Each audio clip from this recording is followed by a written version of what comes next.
can't fix a broken system with technology, although there are many cases when technology can amplify what a good organization is already doing.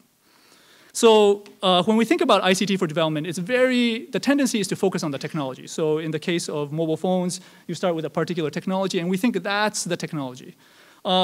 People who study the relationship between technology and society have consistently disputed this view of technology. For example, just for a mobile phone, you need somebody who is willing to sell it to you. You need somebody to provide electricity. You need somebody to maintain the phone.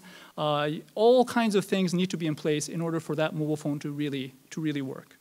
And of course, there's an entire ecosystem of an economy that supports all of those different components. And what's interesting is that many of these components are ultimately human in nature. They're either people or organizations that are composed of people, and without those people, the technology itself doesn't survive. And one way I will illustrate that is to suggest that if you have a technology and just the technology, just the gadget in hand, then within a few years, that technology will become obsolete. It will end up in a junk pile. That's the end of the technology.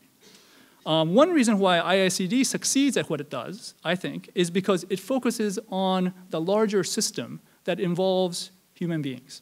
And as long as you focus on human beings, there's something really interesting that happens, which is that even in an environment without the technology to begin with, they will build and maintain the technology that's required for them to do whatever it is that needs to be done. One way that outsiders can engage with developing countries, I think, is mentorship. And again, this is a model that IICD uses, even though it doesn't necessarily call it that.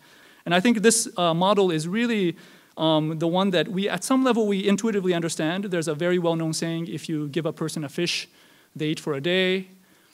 If you teach them how to fish, they eat for a lifetime. And the interesting thing about the saying is that nobody suggests that you should build that person a turbocharged, heat-seeking, robotic fishing pole. And yet somehow many of us are very busy thinking about how can we create that technology that will help a person become a better fisherman. Really what you want is to help with that person's education, with their self-confidence, with their sense of justice, with their capacity to organize other fishermen, for example. And if you do those things, then they will naturally build the technology they need by themselves. Similarly for agriculture. So if you're interested in agriculture, again, the goal is not to develop a better technology for the farmer, but to help teach the farmer those skills and pieces of wisdom and knowledge that are required to be able to either incorporate or create their own technology.